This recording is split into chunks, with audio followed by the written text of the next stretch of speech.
प्रश्न गुरुवर आज हमारे बीच वाराणसी से सभी 17 भट्ट पधारे हैं।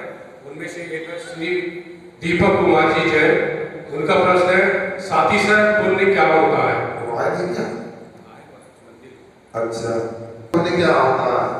फिर आप समझ लीजिएगा पुण्य क्या और पाप क्या है।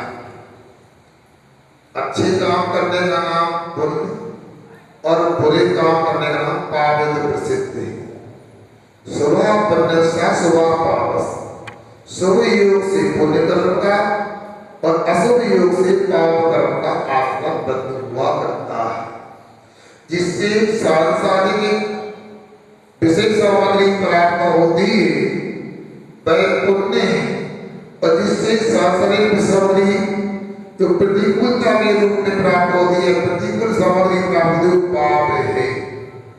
अब बात साक्षात पुण्य की, इसका मतलब है जो रत्नावली की साधना करता हो, सकल संयम महाव्रतों आत्मा देश संयम अणुव्रतों को पालन करता होगा, या सर्वदर्शन की आराधना करता होगा, अपने साथ में जो कर्म का आश्रय बंद करता है, जिससे चक्रवर्ती तीर्थंकर आदि पद की प्राप्ति होती है, वह यहाँ साथ से पुण्य जानना चाहिए। मतलब सभी पुण्यात्माओं से हटकर के विशेष पुण्य का नाम साधसे पुण्य है। नमोस्तु महाराज जी। वो जो मिल रहा है सब पुराना मिला है, तो आज हमारे जो साधना कर्म है उनको मैं साधना में कैसे करूं?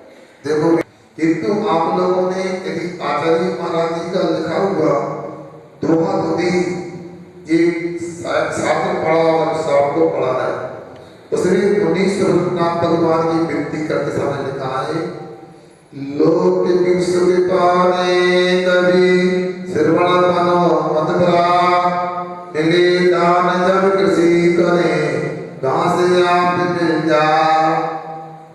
यहाँ ये कहा गया है कि मुनि महाराज की मुक्ता से, हे मुनि हे श्रवण, संसार के लौकिक सुख प्राप्त करने के लिए साधु नहीं बनना, कर्म की रचना करने के लिए शुद्धात्मोपलब्धि के लिए साधु बनना है।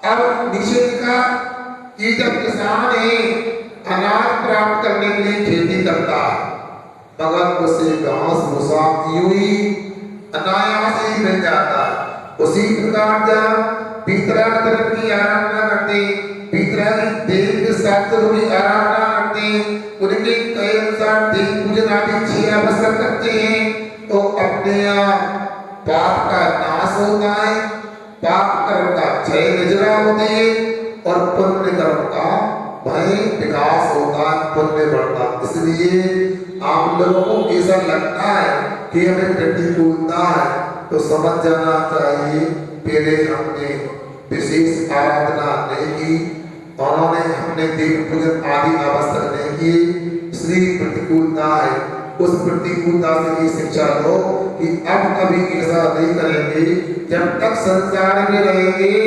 देव साधु गुरु से नाता नहीं तोड़ेंगे, तो अपनी शक्ति अनुसार हम पूरा आज्ञा का पालन करेंगे, आराधना करेंगे।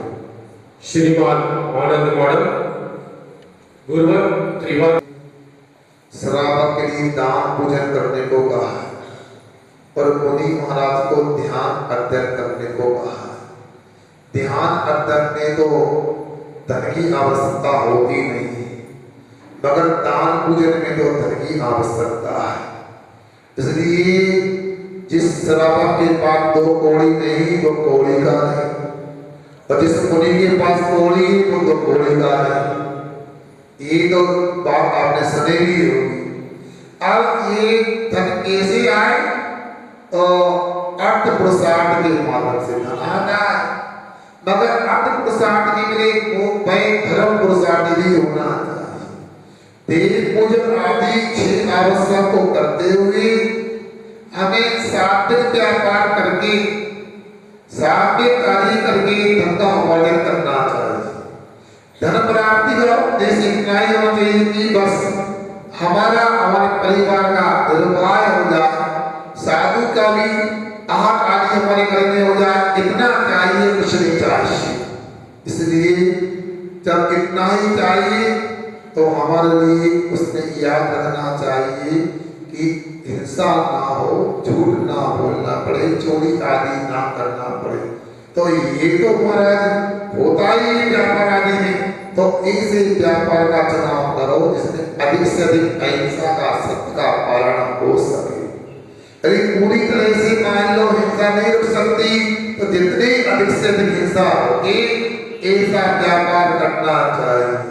अब आप पटाखे का, आतिशबाजी का व्यापार करोगे तो बनने से लेके चलाने तक हिंसा ही हिंसा है। कीटनाशक का व्यापार करते लाखों करोड़ों जीवों की इंद्री आदि की प्रार्थना होती है। महुआ का व्यापार करोगे, शराब का निर्माण होता है। ऐसे अनेक प्रकार के काम होते हैं जो अच्छे कुल में नहीं किए जाते, जिसमें बहुत आरंभ होता है।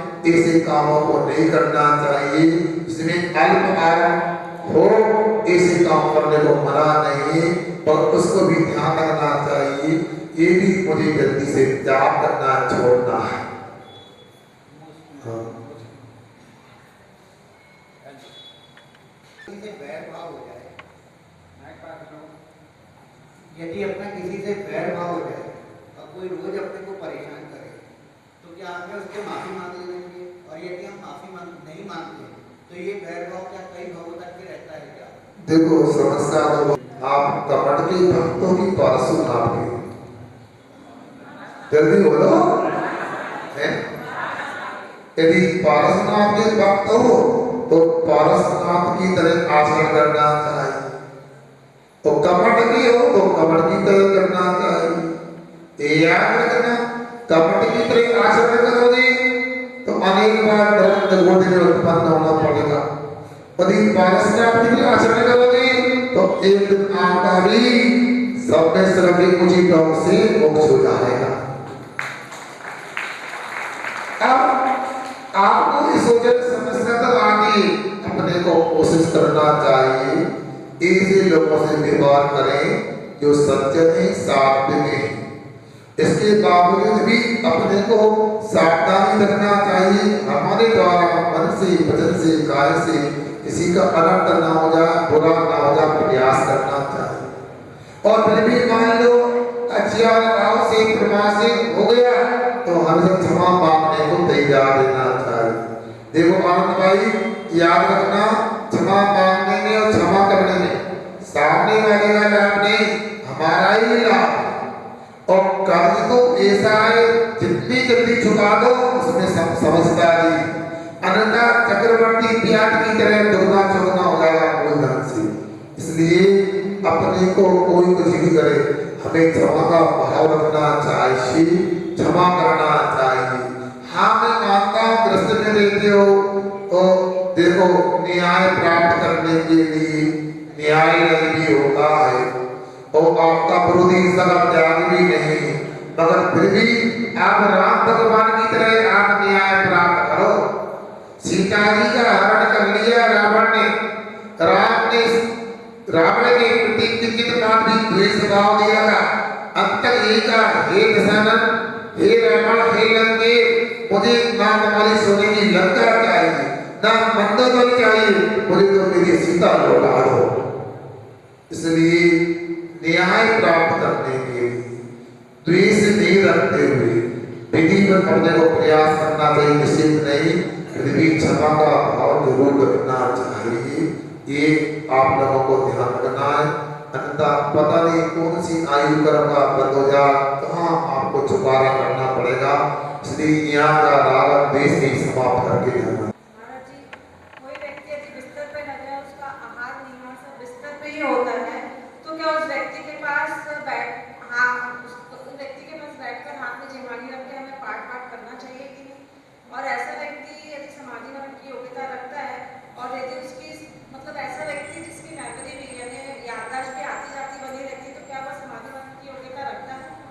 देखो पहले तो आपने वहां पर जन्माणी नहीं कर, ये तो ठीक नहीं है, क्योंकि जन्माणी पवित्र वस्तु है, तो ऐसी जगह तो नहीं ले जाना चाहिए। फिर भी हम पास में जाकर संबोधन करें और यदि मान लो स्पर्श करना है तो कंठस्थ 12 धारणा आदि को समा करके अपने को ब्रह्म ध्यान कराना चाहिए। और दूसरी बात, किसी की स्मृति मेमोरी आती जाती है, उसकी चिंता ना करो, अपने को तो उसको सही दिशा में ले जाने का प्रयास करना चाहिए। वो त्याग करता है, उसको त्याग के लिए प्रेरणा देना चाहिए। पूरा त्याग नहीं करता है, कोई बात नहीं, आपने दवाई ले ली, भोजन पानी ले लिया, अब 6 घंटे का त्याग कर दो, अब 2 घंटे का त्याग कर दो। बिना त्याग के नहीं देखना चाहिए, कब आयु कर्म का बंद हो जाए, कब मरण हो जाए, ऐसा प्रयास करना चाहिए।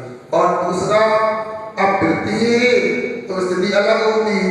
सामान्य व्यक्ति है, कभी साधना नहीं की, उसे इस प्रकार कर्मकांड आदि सुनाकर थोड़ा थोड़ा त्याग करना चाहिए।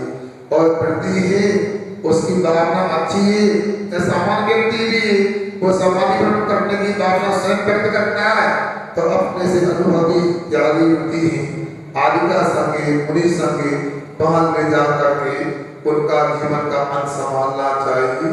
बहुत बड़ी उपलब्धि, याद रखना, इस संलेखना का पाठ तो पढ़ रहे, संलेखना बातें करने से नहीं होती, संलेखना पढ़ने से भी नहीं होती।